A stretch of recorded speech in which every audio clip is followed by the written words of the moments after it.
आज हम लोगों के लिए बहुत खुशी की बात है कि हमारे स्टूडियो में भीमसेन शुक्ला जी आए हुए हैं। ये बहुत दिनों से हम लोग का प्रोग्राम बन रहा था इस कार्यक्रम के लिए, लेकिन अमेरिका में थे और अभी कुछ ही दिन पहले लौटे हैं। आज हम लोग की चर्चा जो भी, चूँकि लगातार भावगंगा को, सबका हल को हम भारत के लोग को देखते रहते हैं, उस पर प्रतिक्रिया देते रहते हैं, तो इनके मन में भी तमाम तरह तरह के प्रश्न हो सकते हैं, विचार हो सकते हैं, उसको साझा कर सकते हैं या प्रश्न पूछ सकते हैं। उन प्रश्नों पर भी चर्चा हो सकती है। तो आज उस पर हम लोग खुले मंच के रूप में खुले दिल से चर्चा करेंगे। और आप अपने कार्य के जीवन में साइंटिफिक दृष्टिकोण के रहे हैं, अवर अभियंता रहे हैं यूपी विद्युत कॉरपोरेशन में, और 2016 में सेवानिवृत्त हुए हैं। तो भीमसेन जी का स्वागत है अपने इस कार्यक्रम में। Thank you. तो आप का स्वागत है, और आप जो चाहें कहें, अपनी बात कहें और बीच बीच में सवाल भी पूछें। ये मंच आपका है। हम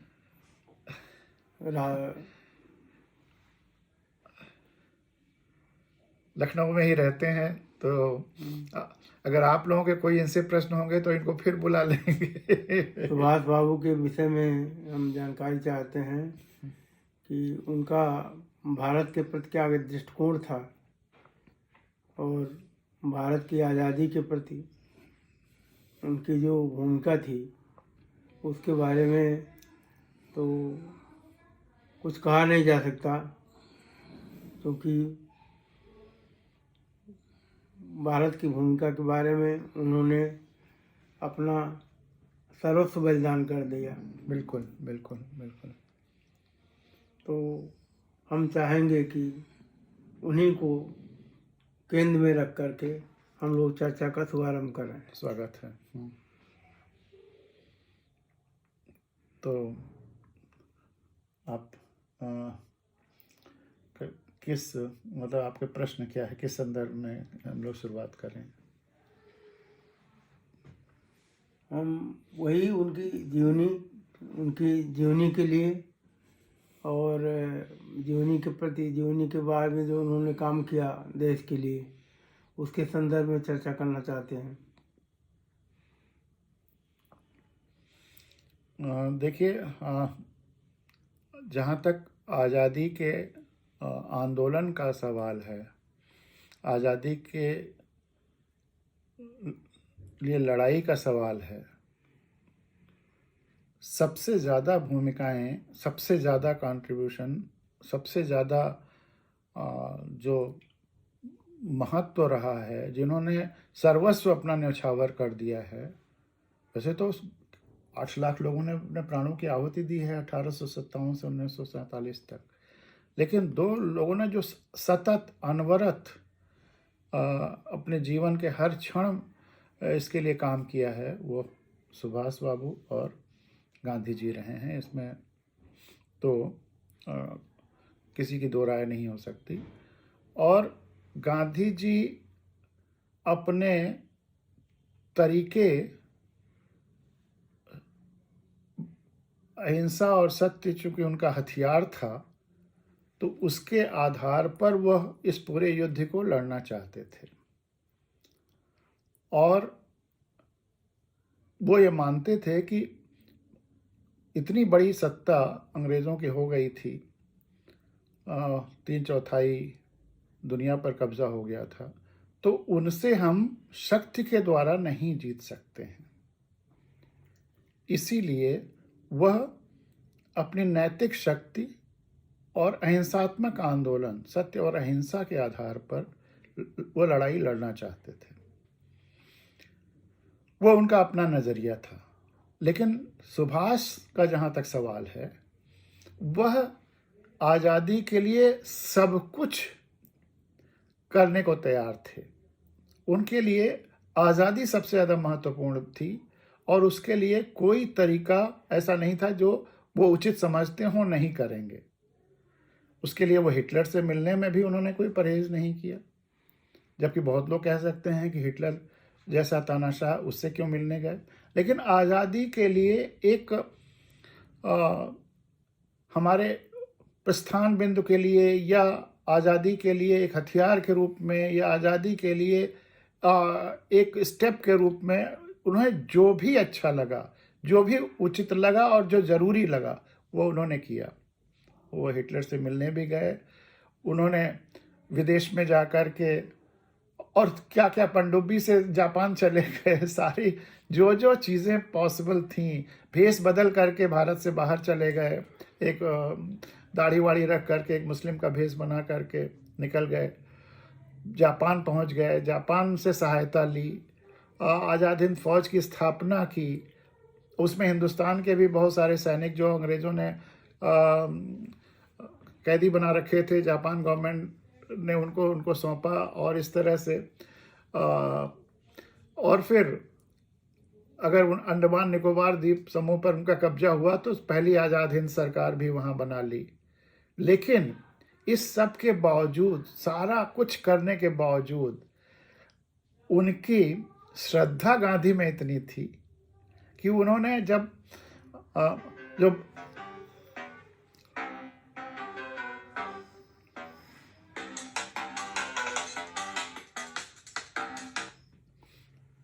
हाँ भाई, थोड़ी देर में आएंगे। हमने नाश्ता वास्ता कर लिया है, हमने नाश्ता वास्ता कर लिया, थोड़ी देर में आएंगे। हाँ आ रहे हैं थोड़ी देर में।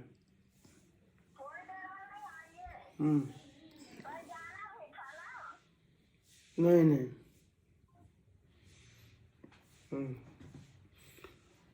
तो उन्होंने जब आज़ाद हिंद फौज की ब्रिगेड बनाना शुरू किया तो पहला ब्रिगेड गांधी के नाम पे और दूसरा ब्रिगेड नेहरू के नाम पे बनाया। Very good. और जब उनको भाषण दे रहे थे और आज यहाँ पे अंडमान में, तो उन्होंने कहा कि आज़ाद हिंद फौज मतलब जब सरकार बनी आज़ाद हिंद सरकार, तो उन्होंने कहा कि जब देखिए, जब तक हम लोग मूल भूभाग के बाहर हैं तब तक हम आपके नेता हैं या हेड हैं। जब हम हिंदुस्तान आज़ाद हो जाएगा और हिंदुस्तान में चलेंगे तो महात्मा गांधी हमारे लीडर होंगे, क्योंकि हमारा पूरा कार्यक्रम आज़ादी के लिए है। आज़ादी के लिए शायद हम अपने तरीके से ज़्यादा इफेक्टिव संघर्ष भी कर पा रहे हों, लेकिन जहाँ देश चलाने का सवाल है, समाज को जोड़ने का सवाल है, समाज में हर एंगल को देख करके व्यवस्था लाने का सवाल है, उसमें गांधी हमसे हमारे लीडर हैं और वही रहेंगे और हम सबको उन्हीं को लीडर मानना होगा। तो ये तो आज़ादी की लड़ाई में उनकी भूमिका में सबसे बड़ा पॉइंट ये है कि वो, हिंदी में जो शब्द है येन केन प्रकारेण, तो कोई भी काम जिससे आज़ादी मिल सकती हो सब कुछ करने को तैयार थे और अपने लिए कुछ ना रखना, और अपना कुछ ना रखना, अपना तो सर्वस्व न्यौछावर कर ही दिया। तो वह था। एक दूसरा जो इसमें महत्वपूर्ण है कि वो अपने को भारत के हर प्रदेश के हर निवासी, हर वासी, हर भाषा भाषी, हर जाति के व्यक्ति सबके पैर में, सबके जूते में अपना पैर रख करके महसूस करते थे। वो है putting your feet in other shoes, वो वाली बात सबकी जगह पर अपने को रख करके सोचते थे,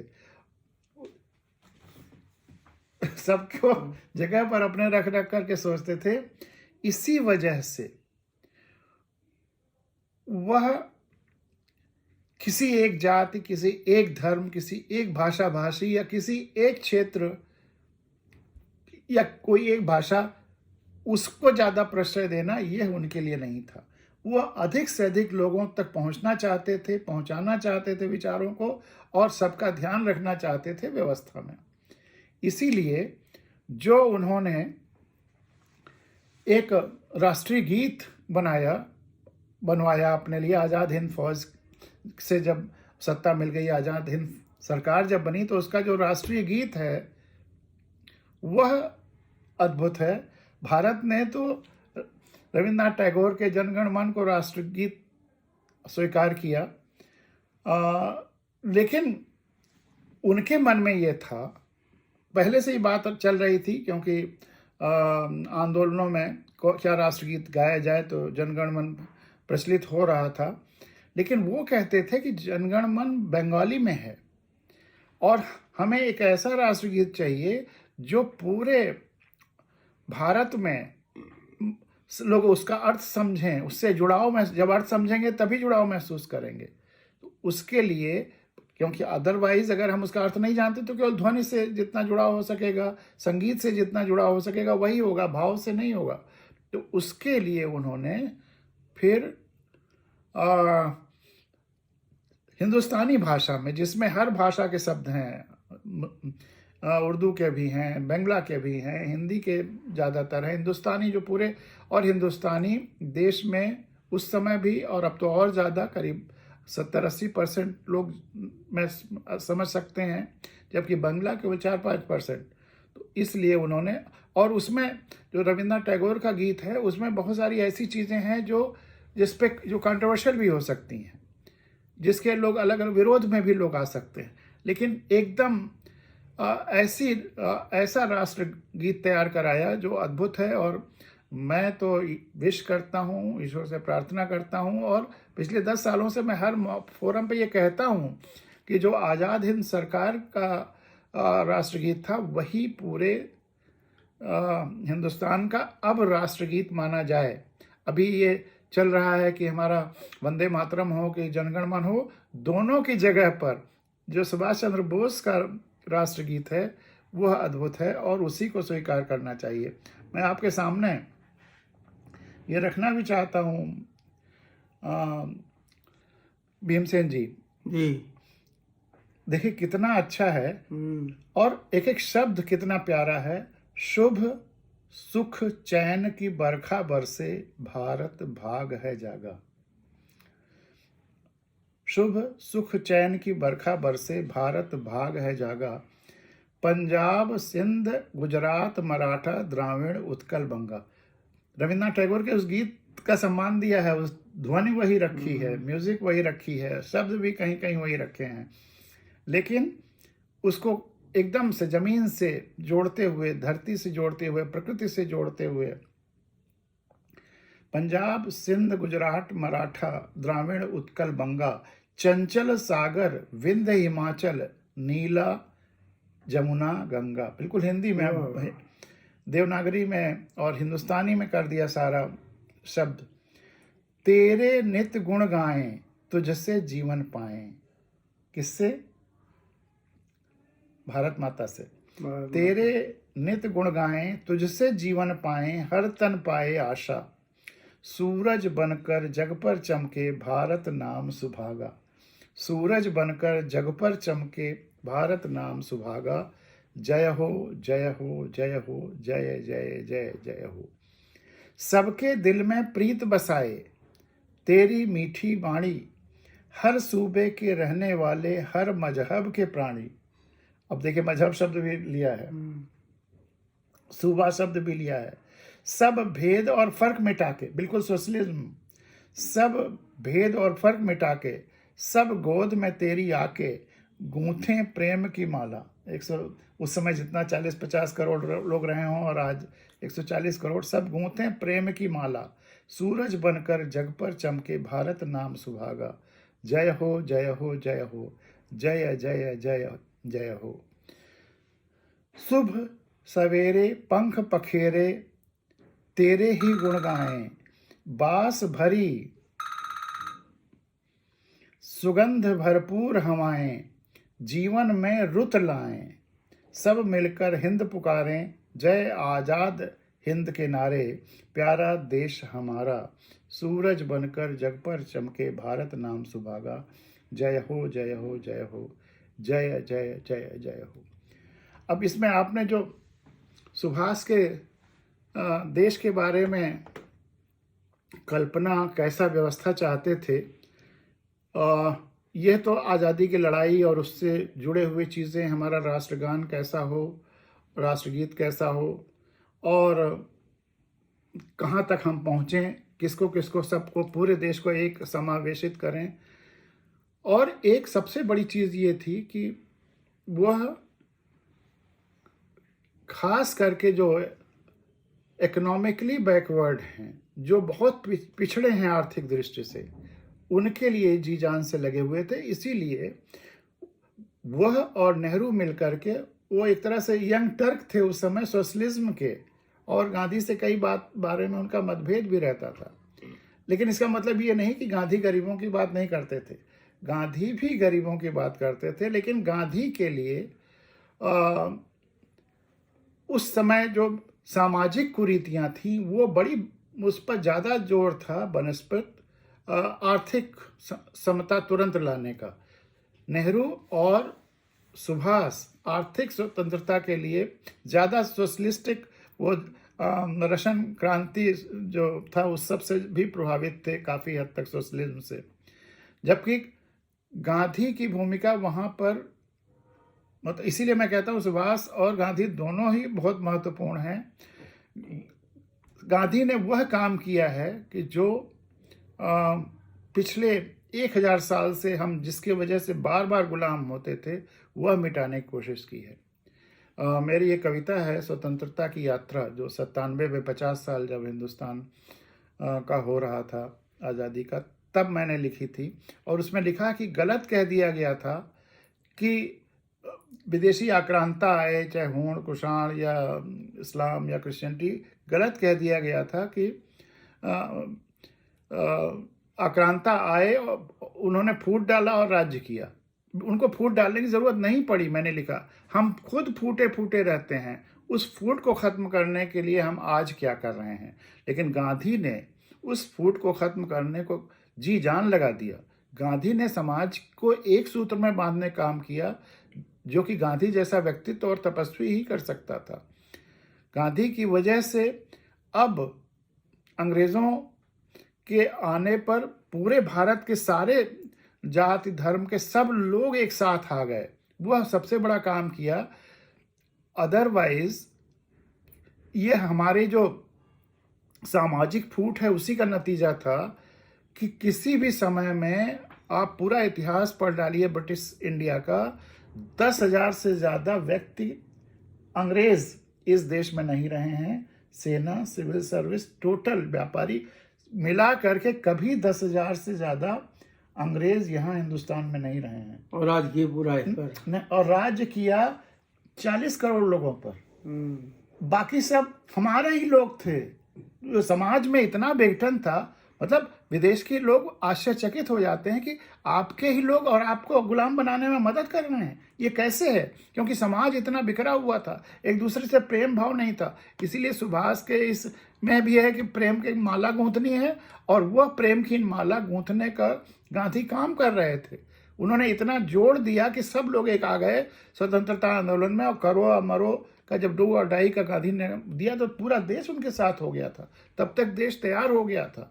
तो वह बहुत बड़ा काम कर रहे थे गांधी, और वह अपने तरीके से उस भारी भूल की जो हमारे सामाजिक संरचना में थी, दोष जो था उसको दूर कर रहे थे, और ये हर तरह से देश को आज़ाद करने के लिए लड़ मर रहे थे। तो दोनों की भूमिका बहुत महत्वपूर्ण है, दोनों ज़रूरी है। और हमारी आज़ादी और आज की जो स्थिति है उसके लिए हम दोनों को कंट्रीब्यूशन मानते हैं।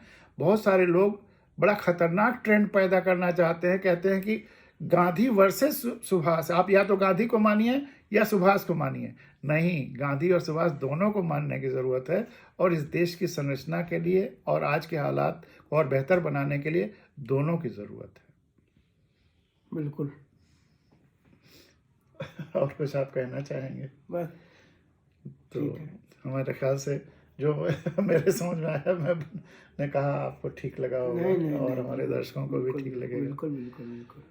ठीक है, बहुत बहुत धन्यवाद। और फिर आप समय समय पर आते रहिएगा, और अपना प्रश्न या कमेंट आकर के भी या सोशल मीडिया पर भी देते रहिएगा। बिल्कुल आएंगे, बिल्कुल, तो हम आपको पढ़ते ही रहते हैं।